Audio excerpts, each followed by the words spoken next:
दिव्यांग मंत्रालय स्थापित केलं, 600 रुपयाचा महिना 1500 केला आणि 6000 झाल्याशिवाय बच्चू कडू शांत बसणार नाही हे तुम्हाला सांगतो। त्या दिवशी अजितदादा म्हणे एवढे पैसे नाही आहे, म्हटलं तुमचा पगार किती होता ते सांगा। तुमचा पगार 950% वाढला, 937% अजितदादा पवारचा पगार वाढला। 900 टक्केवारी समजते ना तुम्हाला? अजितदादा पवारले 55,000 रुपये महिना होता, आता अजितदादा पवारले 3.5 लाख रुपये महिना भेटतो, सगळ्यात गरीब माणूस। 70,000 कोटीचा घोटाळा गेला, ते तर माहितच नाही आपल्या देशात केला होता का कोणत्या देशात केला होता,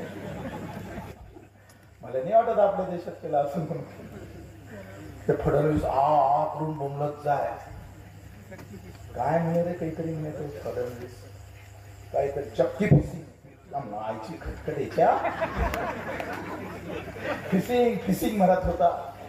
एवढं लबाड असतं हे, तरी तुम्ही त्याचे झेंडे हाती पकडता, तुमची कमाल आहे, वाजवा टाळ्या एकदम, वा वा वा वा क्या बात।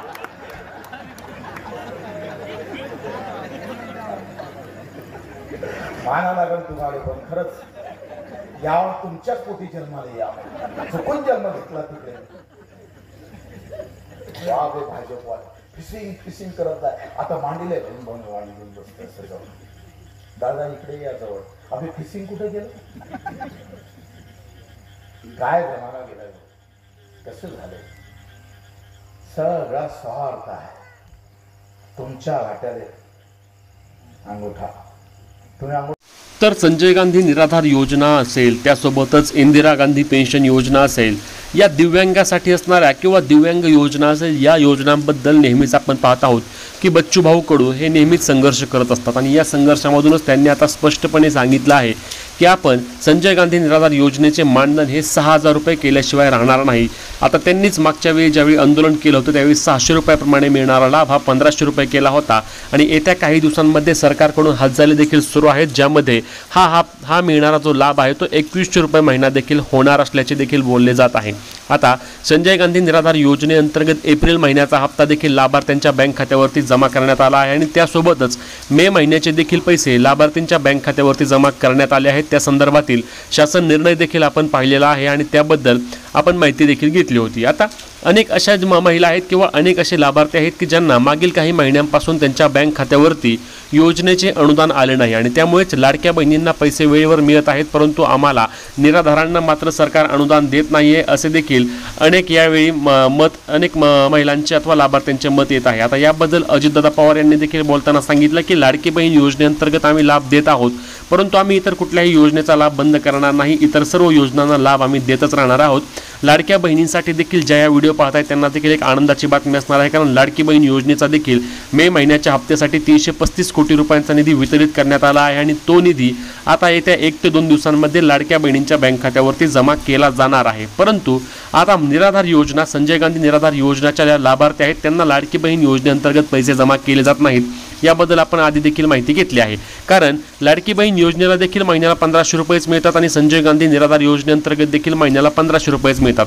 आता आपण जे पाहिलं की बाबा नमो शेतकरी योजना असेल किंवा PM किसान योजना असेल, या योजनांमध्ये ज्या शेतकरी महिलांना लाभ मिळतो त्यांना 500 रुपये लाडकी बहीण योजनेअंतर्गत मिळतात, परंतु ज्यांना संजय गांधी निराधार योजना असेल किंवा श्रावण बाळ पेन्शन योजना असेल, या योजनांचा लाभ मिळतो त्यांना लाडकी बहीण योजनेचा लाभ मात्र देण्यात येत नाही।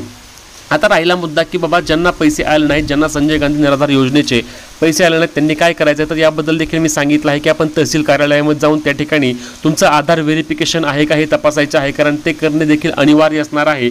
मागील अनेक दिवसांपासून अशा अनेक लाभार्थी होते की ज्यांना पैसे येत नव्हते, परंतु त्यांनी त्यांच्या तहसील कार्यालयामध्ये जाऊन त्यांचं ज्यावेळी आधार व्हेरिफिकेशन केलं त्यावेळी त्यांच्या बँक खात्यावरती योजनेचा लाभ जमा झालेला आहे। त्यामुळेच तुम्ही देखील हे आधार व्हेरिफिकेशन केले नसल्यास, OTP दिला नसल्यास तुम्हाला देखील पैसे येणार नाहीत, परंतु तुम्हाला हे लवकरात लवकर जाऊन द्यायचं आहे, जेणेकरून तुम्हाला पुढील सर्व लाभ मिळणार आहे। त्यासोबतच अत्यंत महत्त्वाचे म्हणजे ऑक्टोबर महिन्यामध्ये सांगण्यात आलं होतं की यापुढे संजय गांधी निराधार योजनेचा लाभ हा DBT द्वारेच मिळणार आहे, म्हणजेच की तुमच्या आधार कार्डशी लिंक असलेल्या बँक खात्यावरती हे पैसे जमा केले जाणार आहेत। यासाठी तुमचं आधार DBT बँकेमध्ये असणं आवश्यक असणार आहे, तरच तुम्हाला योजनेचे पैसे मिळणार आहेत। याची देखील तुम्ही या ठिकाणी नोंद घ्यायची आहे।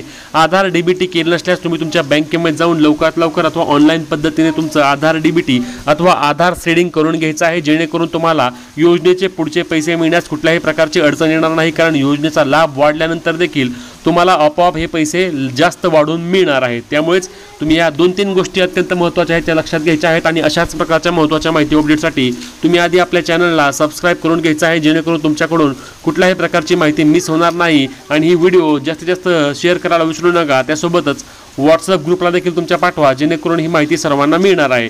तोपर्यंत आपण पुढच्या व्हिडिओमध्ये तुम्हाला भेटणार आहोत एक नवीन टॉपिक घेऊन। तुम्हाला दुसरा कुठला टॉपिक पाहिजे असल्यास आम्हाला कमेंट करून सांगा, अथवा तुमच्या कुठलीही शंका असल्यास आम्हाला कमेंटमध्ये विचारा। तुमच्या सर्व कमेंटला आपण उत्तर देणार आहोत। व्हिडिओ शेअर करायला आणि सबस्क्राईब करायला विसरू नका। भेटूया पुढच्या व्हिडिओमध्ये, तोपर्यंत जय महाराष्ट्र।